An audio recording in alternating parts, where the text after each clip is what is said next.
আলী আসগর নাইম আপনি লিখেছেন, গর্ভবতী মা প্রসবকালে মৃত্যু বরণ করলে তিনি কি জান্নাতি হিসাবে নির্বাচিত হবেন? ভাই আলী আসগর, নবী করিম সাল্লাল্লাহু আলাইহি ওয়াসাল্লাম হাদিস থেকে আমরা জানতে পারি মেয়েদের জন্য কিছু বিশেষ বৈশিষ্ট্য আছে, বিশেষ কিছু ফজিলত আছে। তার মধ্যে থেকে একটা হলো যে কোনো মেয়ে গর্ভবতী অবস্থায় যদি মারা যান গর্ভের কারণে, কিংবা গর্ভ খালাস করতে গিয়ে তিনি যদি মারা যান, মৃত্যুর মুখে পতিত হন, তাহলে সেক্ষেত্রে তাকে আল্লাহ তাআলা শাহাদাতের মর্যাদা দিবেন। নবী সাল্লাল্লাহু আলাইহি ওয়াসাল্লাম বলেছেন, তোমরা কি জানো আমার উম্মতের মধ্যে শহীদকে? সাহাবায়ে কেরাম বলেছেন যারা নিষ্ঠাবান, আল্লাহর রাহে জীবন দানকারী, তাদের কথা বলেছেন। নবী সাল্লাল্লাহু আলাইহি ওয়াসাল্লাম বলেছেন তাহলে তো শহীদের সংখ্যা অনেক কমে যাবে আমার উম্মতের।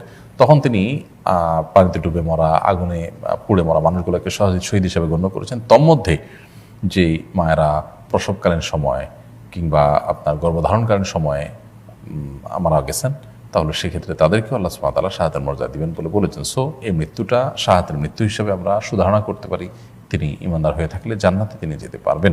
তো এটা হবে সুধারণা, বাকি জান্নাতি এটার সার্টিফিকেট কেউ কাউকে দেওয়ার কোনো সুযোগ আসলে নেই।